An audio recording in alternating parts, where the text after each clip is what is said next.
یہ رات جو ہے مخفی کیوں رکھی گئی؟ تعین کے ساتھ کچھ معلوم نہیں یہ رات کون سی رات ہے، کون سی رات ہے، اس کا جواب تو میں بعد میں دوں گا کہ اس میں جو آراء ہیں مختلف، لیکن یہ کہ اس کو کیوں مخفی رکھا گیا اس پر کچھ پیاری باتیں ہیں جو مفسرین نے کہی ہیں۔ پہلی بات تو یہ کہ جتنی عظیم چیزیں ہیں ان سب کو مخفی رکھا گیا۔ قیامت کب آئے گی؟ مخفی ہے، آئے گی یہ یقینی ہے۔ کب آئے گی؟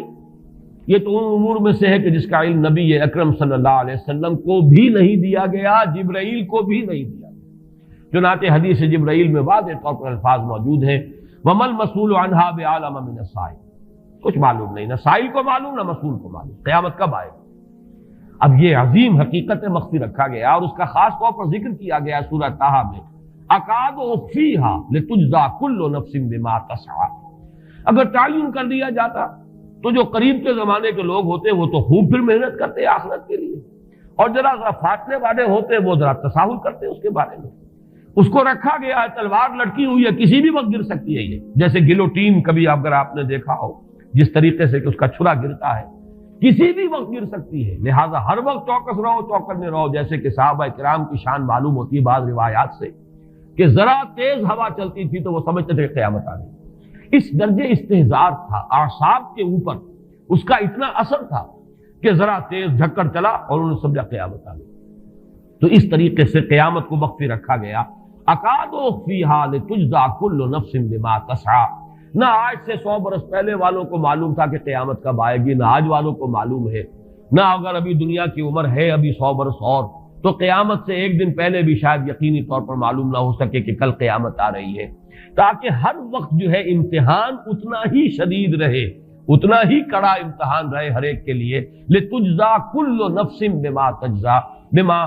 تسعیٰ، تاکہ ہر ذی نفس کو بدلہ ملے اس کی سعی کے مطابق۔ اسی طریقے سے موت کا وقت معلوم نہیں، وما تدری نفس بأی ارض تموت، کہاں موت آئے گی کچھ معلوم نہیں، کہاں موت آئے گی، کب موت آئے گی کچھ معلوم نہیں۔ اسی طرح نوٹ کیجئے صلاۃ وسطیٰ، حافظوا علی الصلوات والصلاۃ الوسطیٰ معین نہیں ہے، اس کے لیے آراء اگرچہ ہیں، اکثر آراء جمع ہو گئی ہیں صلاۃ العصر کے بارے میں، لیکن تعین سے حتمی طور پر نہیں کہہ سکتے۔ یہ رائے بھی ہے کہ کوئی بھی معین نہیں، تمام نمازیں جو ہیں وہ صلاۃ وسطیٰ کے حکم میں، بہترین نماز، کوشش کرو کہ پوری محافظت کرو، صرف نماز کی نہیں بہترین نماز کی، ہر نماز تمہاری بہترین نماز ہونی چاہیے، ہر روز روز عید ہو، ہر شب شب برات، اگر اللہ تعالیٰ کے ساتھ کوئی قلبی ربط ہے تو ہر دن جو گزر رہا ہے وہ روز عید ہے، اور ہر شب جو گزر رہی ہے وہ شب برات ہے۔ لیکن اگر وہ کہ انسان کو غفلت ان کے قلب پر طاری ہے تو وہ عید کا دن بھی اس کے لیے ایک عام دن ہے، اور شب برات بھی اس کے لیے ویسی ہی ایک رات ہے جیسی کہ ہر روز آتی ہے اور چلی جاتی ہے۔ اس اعتبار سے اس کو بھی خاص جو ہے معین نہیں کیا گیا صلاۃ وسطیٰ کون سی ہے۔ اسی طرح بعض روایات میں جو آتا ہے اسم اعظم، اللہ کا ایک نام ایسا ہے کہ اس کے واسطے سے اللہ سے جو بات مانگی جائے وہ رد نہیں ہو، لیکن وہ کون سا نہیں بتایا گیا۔ اقوال ہیں، اندازے ہیں، حی و قیوم پر زیادہ، الحی القیوم پر زیادہ لوگوں کا جو ہے وہ اجماع ہوا ہے، لیکن یہ کہ یقین سے نہیں کہہ سکتے۔ تو اسی میں اس کو بھی نوٹ کر لیجئے کہ اس کو مخفی رکھا گیا ہے لیلۃ القدر کو۔ لوگ زیادہ سے زیادہ محنت کریں، زیادہ سے زیادہ مشقت کریں، اس کے لیے جو بھی اس کی قدر و منزلت سے کسی درجے میں آگاہ ہے، وہ اگر معین ہی ہو جاتا کہ ایک شب یہ ہے تو پھر تو سب کے سب اس رات میں محنت کر لیتے، باقی راتیں جو ہیں وہ پھر سونی اور ویران گزرتی۔ لیکن یہ کہ مطلوب یہ ہے کہ زیادہ سے زیادہ راتیں آباد ہوں، زیادہ سے زیادہ راتوں میں ذکر ہو، عبادت ہو، دعا ہو، اس لیے اس کو مخفی رکھا گیا، یہ حکمت ہے۔ اس میں بھی ایک عجیب نکتہ ہے جو امام راضی رحمۃ اللہ علیہ نے بیان کیا ہے، اور حوالہ اگرچہ نہیں دیا اس حدیث کا، لیکن ایک روایت کے حوالے سے بات بیان کی ہے کہ اس کے ظاہر نہ کرنے میں بھی اللہ کی ایک شفقت اور رحمت ہے بندوں کے حق میں، اس لیے کہ اس کی قدر جتنی زیادہ ہے اتنی ہی اس کی ناقدری پر سزا ہوگی۔ اگر معلوم ہو کہ یہ شب ہے اور اس کی ناقدری کو انسان کرے تو گویا کہ پھر وہ اتنا ہی زیادہ مورد عقاب اور مورد سزا بن جائے گا۔ اس کے لیے ایک بڑا پیارا واقعہ نقل کیا امام راضی نے کہ حضور صلی اللہ علیہ وسلم حضرت علی رضی اللہ تعالی عنہ ایک روز مسجد میں داخل ہوئے، ساتھ ہی آئے ہیں، دیکھا کہ ایک شخص سو رہا ہے، نماز کا وقت ہو چکا تھا۔ حضور نے حضرت علی سے فرمایا کہ اسے جگا دو، اسے ہوش میں لے آؤ تاکہ یہ وضو کرے، نماز کے لیے تیاری کرے۔ حضرت علی نے امتثال امر کیا، جا کر جگا دیا۔ لیکن پھر ایک سوال کیا حضرت علی نے کہ حضور آپ تو خود نیکی کے کاموں میں بہت سبقت فرمانے والے ہیں، سباق بالخیر یہ لفظ آئے، سبقت کرنے والے بہت کثرت کے ساتھ، تو آپ نے یہ جو ہے یہ کام خود کیوں نہیں فرمایا اور مجھے کیوں اس کے لیے آپ نے حکم دیا؟ آپ خود بھی اسے جگا سکتے تھے۔ آپ نے فرمایا کہ تم اس کی حکمت کو سمجھ لو، میرے جگانے پر اگر وہ نہ جاگتا اور انکار کر دیتا تو کفر ہو جاتا اس کے حق میں، اور تمہارے جگانے پر اگر کوئی تساہل سے بھی وہ کام لیتا تو وہ کفر نہ ہوتا۔ تو یہ ایک فرق ہے کہ اللہ تعالیٰ کی طرف سے ایک شفقت ہے کہ حضور صلی اللہ علیہ وسلم جگاتے اور کسی درجے میں وہ انکار کر دیتا۔ کبھی ایسا بھی ہوتا ہے آدمی نیند میں ہے اور وہ کہتا جاؤ جاؤ مجھے آرام کرنے دو، تو اگر میرے ساتھ یہ معاملہ ہوتا تو وہ کفر کے درجے کو پہنچ جاتی بات، لیکن اگر تمہارے ساتھ یہ معاملہ ہو بھی جاتا تو اس درجے شدید نہ ہوتا۔ تو گویا کہ حضور نے اس شخص پر شفقت کے اعتبار سے یہ شکل اختیار کی کہ خود نہیں جگایا، بلکہ یہ کہ حضرت علی رضی اللہ تعالیٰ عنہ کو حکم دیا کہ اسے جگا دو۔ تو یہ نقطہ کہ لیلۃ القدر کے اخفاء میں یہ بات بھی ہے کہ اگر اس کو عیاں کر دیا جاتا، معین کر دیا جاتا، تو پھر جو لوگ اس سے غافل رہتے پھر وہ بہت سخت ناقدری کا ارتکاب کرتے اور بڑی سزا کے مستوجب ہو جاتے۔ اب چھٹی بحث ہے کہ وہ رات کون سی ہے۔ اگرچہ ایک رائے شاذ یہ بھی ہے کہ وہ رمضان سے باہر کی رات بھی ہو سکتی ہے، لازم نہیں ہے کہ رمضان ہی کی کوئی شب ہو۔ اس میں چونکہ بعض حضرات نے ایک روایت کی وجہ سے جسے ہم شب برات کہتے ہیں، لیلۃ البرات، یہ شعبان کی 15ویں شب، درمیانی شب، اور اس کے بارے میں ایک روایت موجود ہے حضرت عائشہ صدیقہ رضی اللہ تعالی عنہا کی کہ رات کے وقت ان کی آنکھ کھلی اور وہ باری آپ ہی کے پاس شب باسی کی تھی حضور کی، تو حضور موجود نہیں تھے، تو تشویش ہوئی کہاں گئے۔ تو جب تلاش کی گئی تو معلوم ہوا کہ حضور جنت البقیع قبرستان میں پہنچے ہوئے ہیں اور وہاں آپ ان کے لیے جو بھی وہاں دفن ہیں ان کے لیے استغفار فرما رہے ہیں۔ جب پوچھا گیا معاملہ کیا، تو آپ نے فرمایا یہ بڑی عظیم رات ہے اور اس رات میں فوت ہونے والوں کا فیصلہ ہو جاتا ہے، پیدا ہونے والوں کا فیصلہ ہو جاتا ہے۔ تو اب وہ بھی ایک لیلہ مبارکہ، اسی وجہ سے بعض لوگوں نے وہ جو سورہ دخان کی ابتدائی آیات ہے انا انزلناہ فی لیلۃ مبارکۃ، اس کو محمول کیا ہے اسی رات پر کہ جس کو ہم شب برات کہتے ہیں اپنی عام اصطلاح میں، لیلۃ البرات اسے عربی میں کہا جاتا ہے۔ برات کے معنی کسی کا چھٹکارا پا لینا۔ یہ شب برات جو ہے وہ برات شادی والی برات نہیں ہے، بلکہ یہ برات کا لفظ ہے عربی زبان کا، جو ہمارے ہاں وہ غلط العام میں برات شب برات بن گیا ہے۔ برات، برات من اللہ ورسولہ، جو سورہ برات کا پہلا لفظ ہے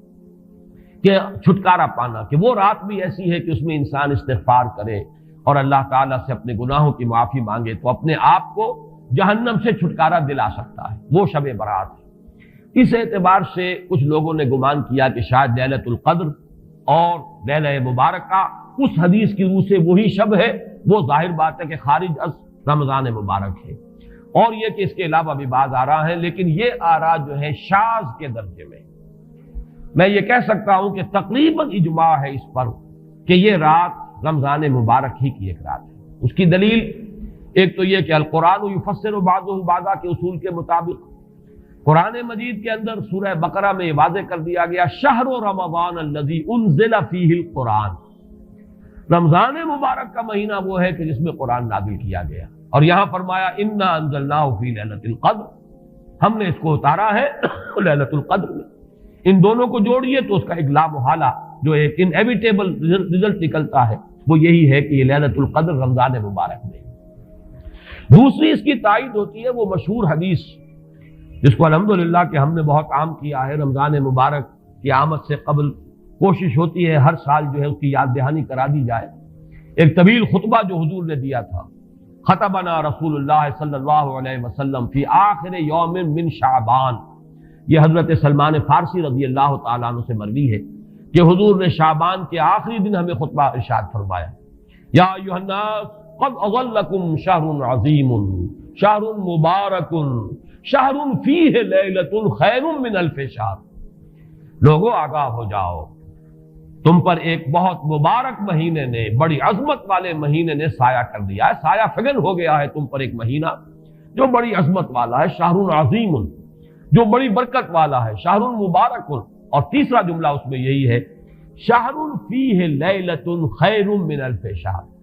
وہ مہینہ کہ جس میں ایک رات وہ بھی ہے کہ جو 1000 مہینوں سے افضل ہے۔ ان دونوں چیزوں کے حوالے سے تقریباً دلائل بھی موجود ہیں،